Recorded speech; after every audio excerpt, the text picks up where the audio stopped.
فنتك. انطونا فنتك. شلونكم؟ شو عرقان عصبي شفتك؟ عرقان السيد خلف. انت من وين؟ ما دخلك. ما دخلت؟ لا. ليكن؟ هلو، شلونكم؟ اني مرادي خليل، والسؤال يقول شنو معنى السعاده بالنسبه لك؟ شو اسمك؟ مريم. مريم، شنو السعاده بالنسبه لك؟ بالدنيا والدتي. الله يحفظ لك اياها. عمري. السعادة أشوف البلد مرتاح. امين يا رب. شنو معنى السعاده بالنسبه لك؟ السعادة الحب.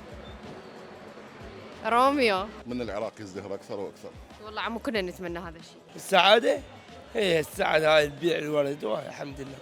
سعادتك وين تلقاها؟ سعادتي هي ببغداد القاها بشغل المتنبه. يعني اكثر شيء يخليك سعيد شنو؟ الفلوس. الفلوس طبعا. طبعا. السعادة الابتعاد عن المنافقين. والله انت مفتهم الحياه كلش صح. السعادة من اشوف المنافق ما اروح يمه، انا ابتعد منه. السعادة لما اعيش ويا هيك ناس طيبة. كويس سعادة. ليش يروح من مضوجك؟ لأن موقوفة. لازم مغدور. يعني يلقى الإنسان اللي يحبه من عائلة يعني تحبه، أو الحبيب اللي يحبه، أو الصديق اللي يحبه. أشوف أولادي فرحانين، ان شاء الله. أشوف عائلتي فرحانة. السعادة حقيقة هي تبدأ من العائلة. إذا كنت يعني سعيد مع عائلتك تظهر السعادة في الشارع كذلك في العمل.